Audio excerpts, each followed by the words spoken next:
Good news for Caitlyn Jenner. Prosecutors declined to charge her today in a California car crash that killed another driver, citing insufficient evidence to support a case. Now, here's what happened. So Jenner, she was towing an off-road vehicle. She was going on PCH.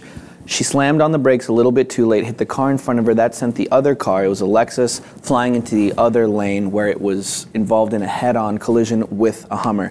The driver of that car, Kim Howe, she passed away sadly. A lot of people felt that Caitlyn was at fault. So initially, the sheriff's investigators, they said that there was sufficient proof that she was going too fast. She did not slam on the brakes fast enough. But now they kind of changed things and they stepped back and they're kind of saying she's not responsible. Now, Caitlyn Jenner's attorney says they are not surprised. They believe from the start that a thorough and objective investigation would clear Caitlyn of any criminal wrongdoing. Jose, what do you think? I mean, it's hard for me not to believe that at the heart of it is the fact that she's a celebrity.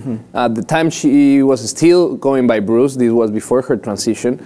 And I think that the amount and the blitz of publicity that she got around her transition allowed her to get a positioning and her lawyers to work in a certain way that then the case was dropped pretty much.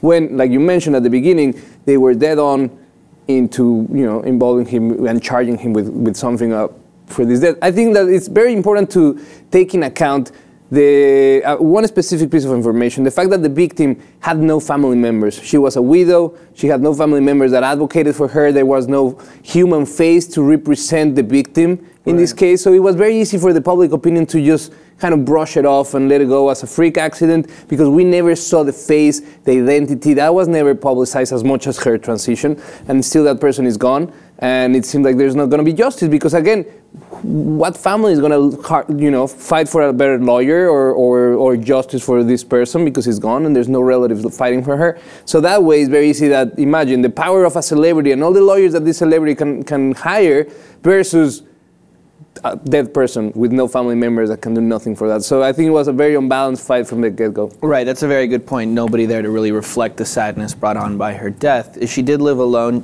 with her dog. She spent a lot of time rescuing dogs. She was also a realtor. But you're right. I think that could also have a impact on the initial decision. I just think it's strange, that at first they say one thing, and then all of a sudden the prosecutor writes this one-page sheet.